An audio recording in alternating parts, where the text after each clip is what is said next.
end, and how it ends has to have not exactly a cliffhanger, but it should leave the reader wanting a little bit more with a question. What's the next scene? You know, there are things that are unanswered in the story, whether it's wanting to know what's happening with the characters or the plot.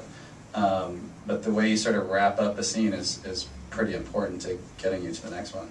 Yeah, I would say also that having not read my first scripts, but imagining them in my head and trying to remember them, I can imagine that almost all of them were full of scenes that didn't need to be there, but that I had like one little funny thing I really liked about it.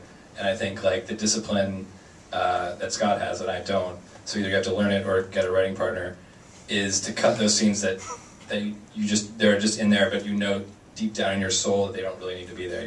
You're holding onto a joke or a moment, or for us in comedy in particular, we read a lot of scripts where you're like, oh, I know why that scene's in there. That's to sort of like service a tone or a joke. But really, like, I think, well, in the case of The Hangover, for example, I think that movie, one of the things that worked in that movie was it actually was a comedy with a plot, which was honestly like one of the reasons it did well. I think was because you're like, oh my god, it's a comedy with a plot.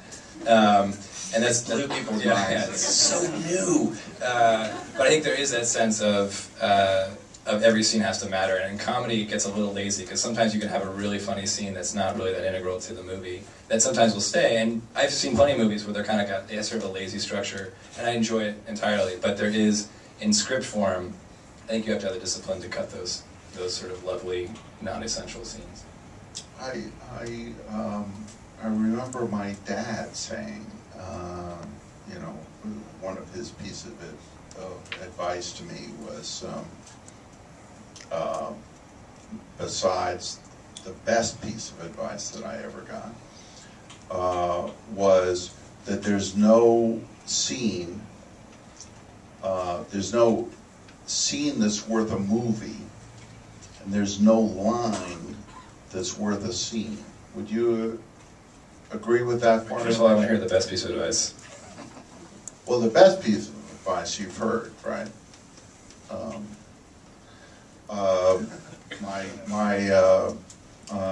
I asked my dad, yeah, thank you. I asked my dad, and everybody who's been at previous ones of these has heard this, what single best piece of advice he can give a writer who is about to direct for the first time. And he said, Danny, get a flu shot.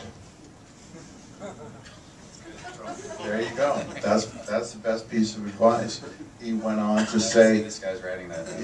yeah, he went on to say that you know, in the whole scheme of things, if the writer gets the flu, it doesn't imperil the production. But if the director gets the flu, you run a risk. So anyway,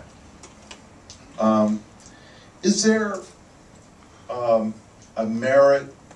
You talked about acting, and that's part of the key to scenes. They have to be actable. Is there a merit in thinking about how the actor approaches scenes when you write them? Personally, like we're in production right now, and knowing who you're writing for changes everything.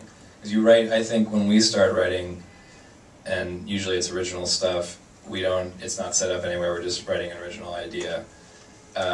We try to write for the broadest possible spectrum of actors. So we would never want to write a script that only Jim Carrey could do, because if he passes, then you've just wasted 6 months.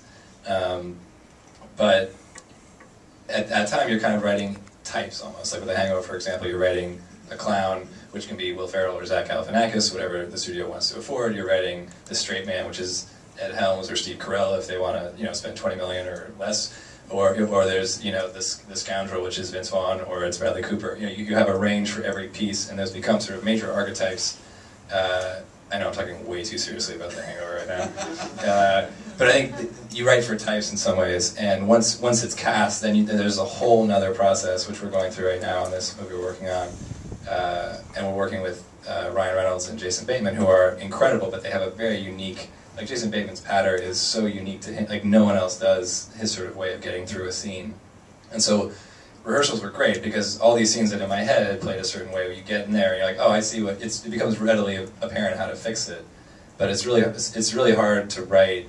There's almost no way to write for an actor without knowing who they are, as obvious as that sounds. But yeah, and it's actually really ugly when it's written for an actor, because I was thinking about this. We sort of write 3 different scripts. The first script that you write is sort of to sell, and so it should be, you know, when we write it, it reads quicker. You're making sure you get the concept across. You know, you're just trying to like grab an executive's attention who is really just spending 10 minutes reading the script, and so it'll just read a lot quicker.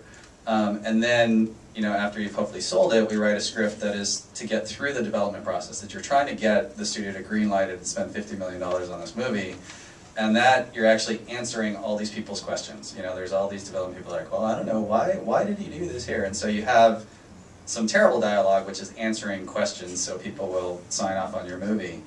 And then the last script, you know, if you actually don't get fired along the way, which usually happens, but is hopefully for actually shooting. And then you're working with the actors and you're making it fit their voices. And that can have, you know, the dialogue can have a lot of non sequiturs and, you know, a lot of ums and repeated lines, and it doesn't read very well, but when you know who it's for and they're delivering it, then it just kills. So, I don't know if that helps at all, but to answer your question about writing for an actor or actors delivering it, I think what's important is that the line needs to sort of have the intention, because in our experiences, the actors can look at it and go, okay, I'm not going to deliver that line exactly as written, but I understand what that line means and what I should be saying in that moment. Yeah, yeah. Now the tradition in England is completely different for actors. They will perform the text. That's crazy. I know. We gotta go to England like right away. They'll actually, you know, say, we're not going to, you know, if we can't say the line, we think of that as our problem. And England is a very strange place. They actually honor age too, which is, you know, awfully good for me. But maybe you guys will have to wait a bit, you know. yeah. I always need to write for a voice. Okay. Mm-hmm. A trick that I was taught very early on. It works better on a stage play because the character names are always on one side of the page. And if you put a piece of blank paper over your character names, if you look at the dialogue and you can't tell who said what, there's something wrong. And of course, a lot of dialogue, unfortunately, is interchangeable. Anybody could be saying it. And I always feel uncomfortable for that. So for that reason, I always write with a prototypical actor in mind for each role, knowing that I may not get them. In The King's Speech, I wrote Lionel Logue for Geoffrey Rush. I mean, there was never any question in my mind. It had to be Geoffrey, and guess what? I got very lucky I got Geoffrey. But did I write Bertie for Colin Firth? No, I didn't, but I was awfully lucky I got Colin Firth. So you get a voice in your head, and then what I find is very helpful, and it gives me a great deal of satisfaction because I'm a born ham, I act out all the dialogue as I'm writing it. So I'm saying it aloud all the time, which means that it's hard to have a writing partner because they look at you very strangely. But do you do that? Do you guys? I didn't. I don't act out anything because no one would want to see that. I think but thinking about an actor as you write, I think is a great ploy. Also in terms of just the commercial aspect. When we've learned a long time ago when you pitch, always to pitch actors, and it's a remarkably easy trick. But it's like, oh, so our opening scene, Will Ferrell walks in, and everyone's like, oh my God, Will Ferrell's in this movie. Oh my God, I love this movie. And you're like, oh, you get so much mileage out of just saying an actor's name in a pitch, and it's crazy why it works. And people will pitch us sometimes, and we'll be like, oh my God, Bill Murray's, no, he's not in this movie, but he'd be so good.